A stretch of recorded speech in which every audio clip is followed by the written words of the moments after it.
Well, today has not been a good day, so we're not gonna start out with the usual pleasantries or whatever. Um, I'm sitting here in the same dress I wore yesterday, hair sloppily tied up and all akimbo. I need to cut my hair, but I can't because I have been having a flare up in my left shoulder for the last couple of days. And so that's kind of thrown everything off plan. Um, Days like this when I literally can't do anything, can't move, turn my head. Uh, yeah, whatever it is that you were gonna do, you're probably not gonna do that now. And so I figured that'd be a good opportunity to not just complain, although I really want to, but kind of spin this into a broader point about how being chronically ill makes it really hard to be positive and friendly and in a good mood. And I want to kind of rewind the clock a little here.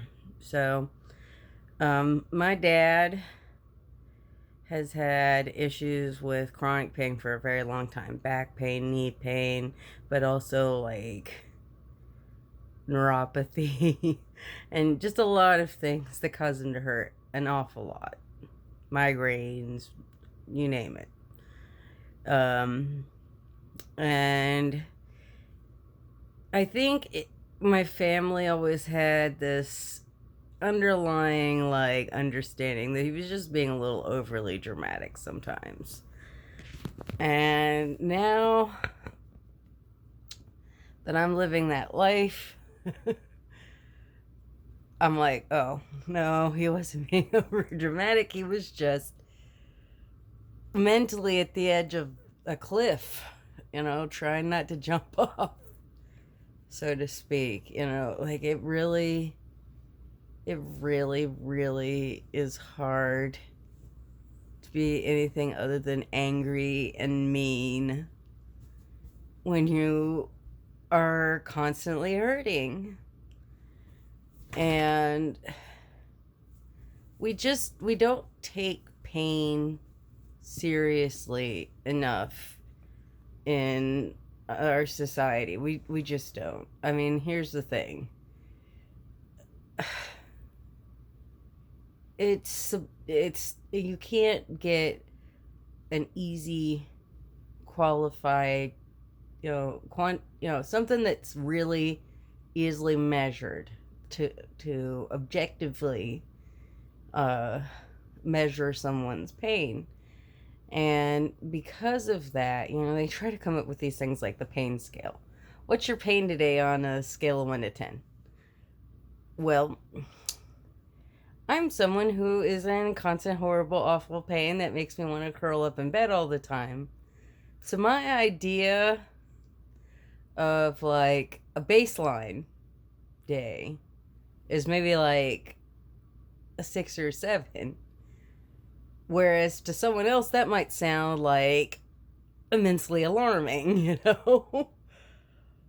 Or somebody who is just in a lot of pain in that moment may say 10, 10, 10, 10, 10, because it hurts really bad right then. But, I always try to think of like 10 as like broken bone or something like that. So it's still subjective. They can put a number on it if they want to, but it's still subjective, And so it's left to the doctor's interpretation how subjective it is. And so that's how you get things like institutionally people not believing, specifically black women, about their pain. Women in general, black people in general, but black women specifically. And I mean, it it wasn't even that long ago that it was fairly common among medical professionals to think that like babies couldn't feel pain or something. I mean, all sorts of fucked up stuff about pain. And so, and the other thing about this is like anatomically, pain is experienced through the same systems that we experience emotion. So the cues for pain and the cues for strong emotion can be very similar. And so it could be easily written off as an emotional response when it's a pain response, or vice versa.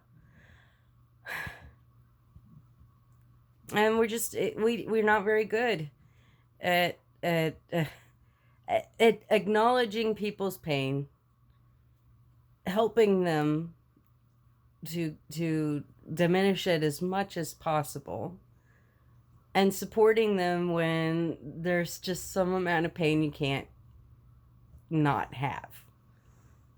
You know, like we need to be more patient with each other. We need to be more compassionate. And in a world where insurance companies are the actual doctors, because they're the ones who get to make decisions about whether or not medical procedures are actually necessary. So they're practicing medicine without a license. Anyway, that's a whole nother tangent. But in this world where everything has to be quantified so that somebody with paperwork can look at it and decide whether or not you're worthy of whatever medical intervention your doctor says you need. Not having a way to quantify pain makes it hard to get anyone to take it seriously. You know, it has. How do you convince somebody you can't do something because it hurts too much? If they don't believe you, they don't believe you. You know? So, this has been a little bit of a downer ramble for you, nieces and nephews. Not so much a lecture, but just a way of venting my anguish, I suppose. So I hope you'll forgive me for this little bit of indulgence, and I do hope that you have a much less painful day than I'm having, which wouldn't be hard. All right. Love you. Bye.